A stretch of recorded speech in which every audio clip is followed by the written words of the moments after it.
नमस्कार मित्रांनो. मी तुम्हाला काहीतरी दाखवणार आहे. मी इथे वसईमध्ये तुंगारेश्वर नावाच्या एका देवस्थानावर आहे आणि हे देवस्थान डोंगरात आहे आणि हे ते देऊळ आहे आणि हे सगळं जंगल आहे.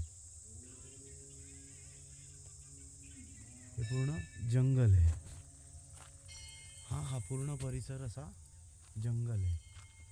इथे टॉयलेट बांधलेत, देऊळ आहे आणि हे असं सगळं आहे इथे टाकून ठेवलेलं. आणि हे बघा, इकडनं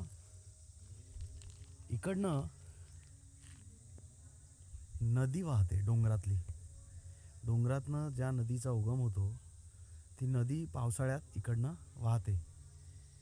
आणि अवस्था बघा, म्हणजे आपण देवाच्या नावावर काय कारस्थान मांडलंय. In the name of God, in the name of Mahadev, Shiv आपण सत्य मानतो.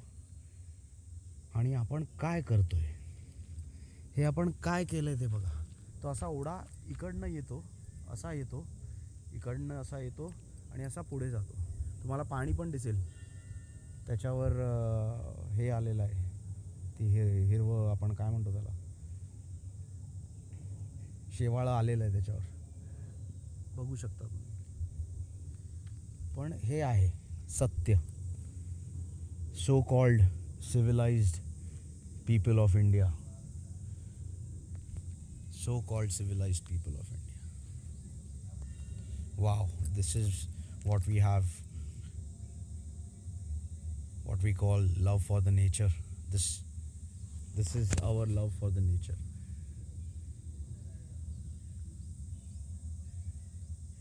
सगळी जनावरं संपणार हळूहळू.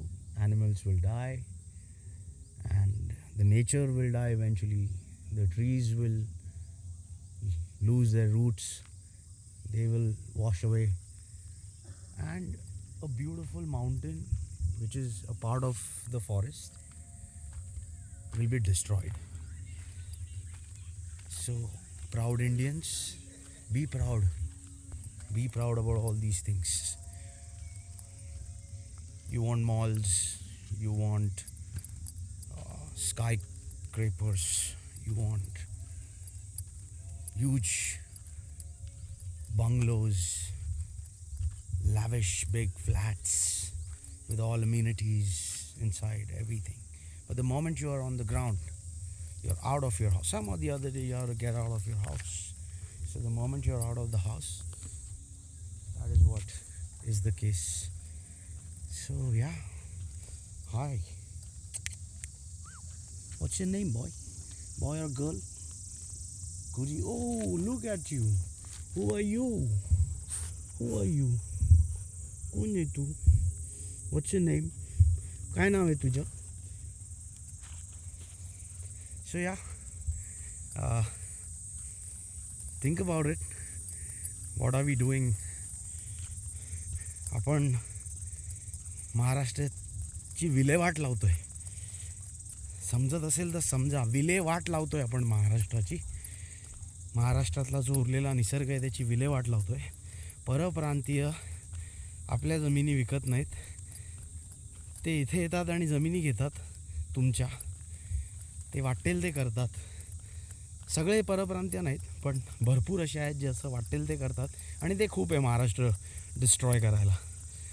तर बघा, जमिनी विकायचं बंद करा जमत असेल तर. जमिनी विकून तुम्हाला जर वाटत असेल की तुमच्याकडे पैसा येईल आणि तुमचं सगळं बरोबर होईल, तर त्यातला प्रकार नाही आहे. कारण तुमची येणारी जी पिढी आहे ती परप्रांत्यांच्या खाली असणार आहे.